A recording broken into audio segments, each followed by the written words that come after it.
Bismillahirrahmanirrahim. Assalamualaikum warahmatullahi wabarakatuh. Teman-teman sekalian, dalam sebuah cerita Rasulullah SAW pernah mengisahkan kisah orang yang bersedekah tiga kali salah. Yang pertama, dia berdoa kepada Allah, ya Allah, malam ini saya pengen sedekah, tunjukkan saya seseorang yang membutuhkan sedekah saya. Lalu dia keluar dari rumahnya. Pas dia udah keluar dari rumahnya, dia menemukan seorang laki-laki. Dia katakan, ini adalah sedekah untukmu. Dia kasih uangnya, hartanya, sedekah untuk laki-laki tersebut. Besok pagi tiba-tiba orang-orang di kampung itu gempar mengatakan bahwa semalam ada seorang pencuri dapat sedekah. Sehingga laki-laki yang bersedekah ini ngerasa dia salah udah bersedekah kepada pencuri. Dia sedih seharian. Malam kedua dia berdoa lagi kepada Allah, ya Allah, tunjukkan saya seseorang yang berhak menerima sedekah. Saya akan berikan harta saya kepada dia. Semoga menjadi manfaat. Keluar dari rumah, dia melihat seorang perempuan, lalu dia berikan sedekah dan perempuan ini menerima. Besok pagi orang-orang pada heboh dan mengatakan semalam seorang pezina, seorang pelacur mendapatkan sedekah. Dia merasa menyesal lagi dan merasa sedekahnya sia-sia, salah.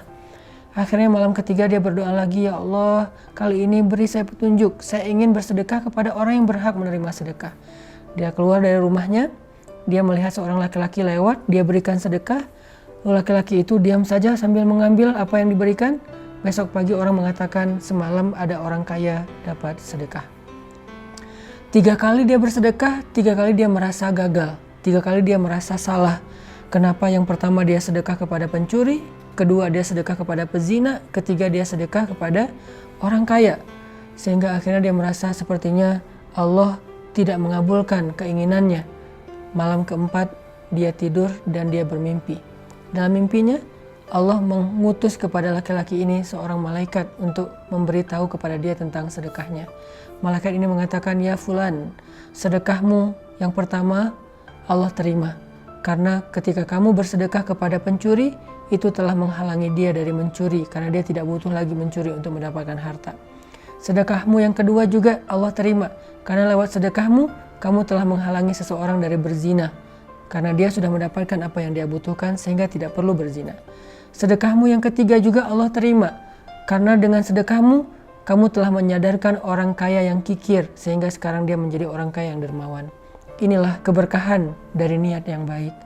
Ini adalah penjelasan dari hadis innamal a'malu binniyat, bahwa amal itu tergantung kepada niat.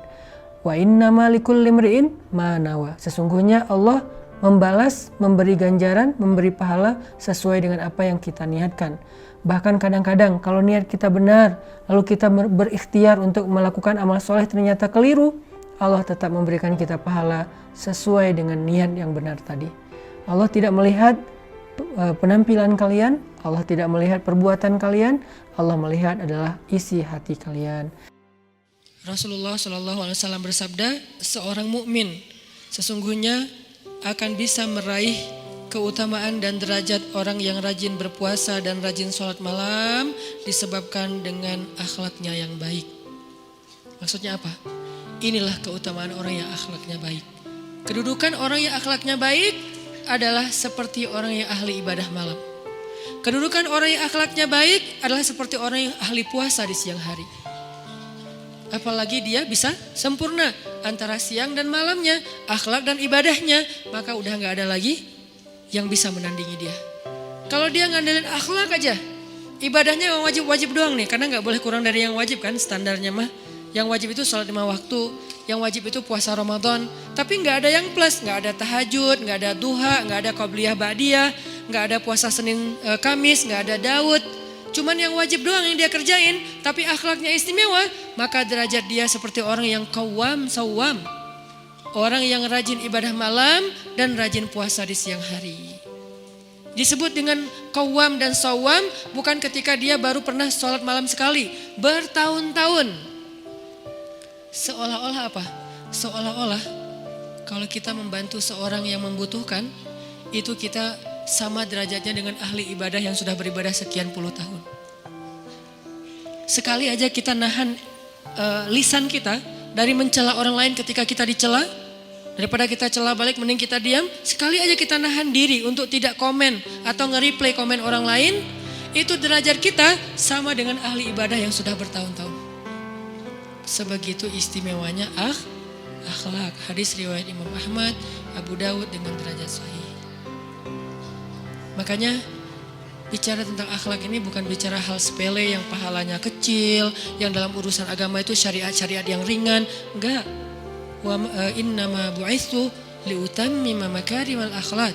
Wa ma arsalnaka illa rahmatan lil alamin wa innaka la'ala khuluqin azim. Semua itu akhlak. Rahmah itu akhlak. Itulah teman-teman yang harus jadi renungan kita. Kita coba introspeksi diri. Gimana akhlak kita dalam urusan lisan? Kata Nabi, al-muslimu man salimal muslimun min lisanihi wa yadihi. Sekarang kayaknya gampang banget memahami hadis ini. Lisan dan tangan, lisan dan jemari. Dalam urusan sosial media, maka terjemahan dari hadis ini adalah muslim yang benar, muslim yang baik, muslim yang ideal itu adalah kalau komen-komennya, postingan-postingannya, jemari-jemarinya ketika mengetik huruf demi huruf, kata demi kata, menyelamatkan orang lain, tidak menyakiti orang lain. Selamat di sini artinya tidak memunculkan polemik, tidak memunculkan perdebatan, tidak menyakiti perasaan, tidak menjadikan fitnah atau bahasa kita hoax misalnya, maka dialah muslim. Itu akhlak.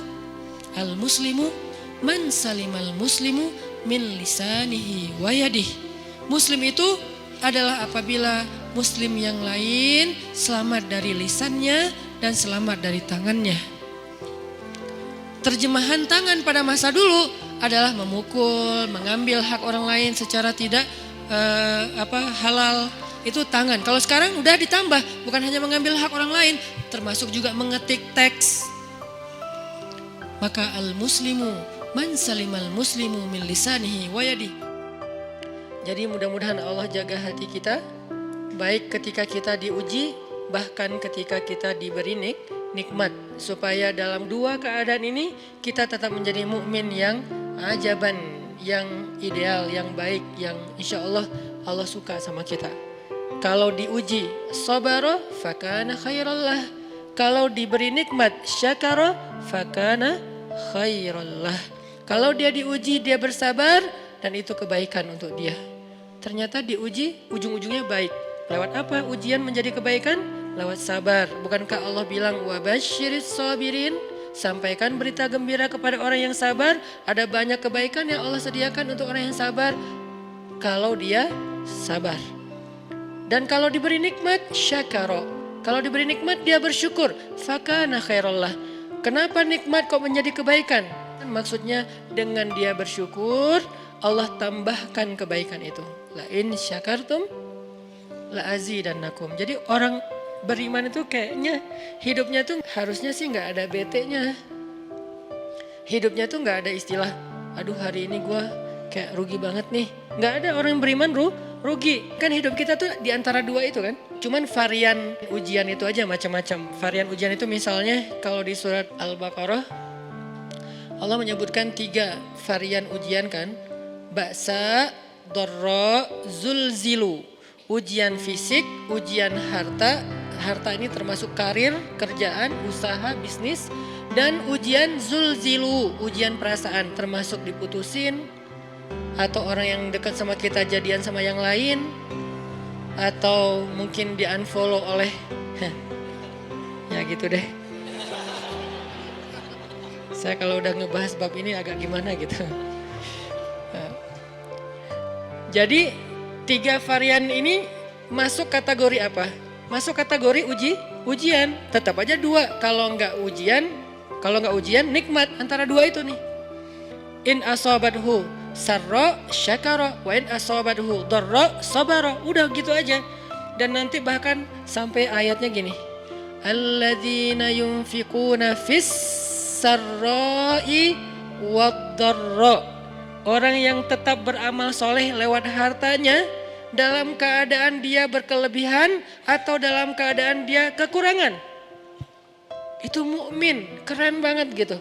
Dia tuh nggak pernah kehilangan kesempatan berbuat baik. Baik beramal soleh ketika dia dalam keadaan dikasih nikmat maupun beramal soleh ketika dia dikasih ujian, tetap aja beramal soleh.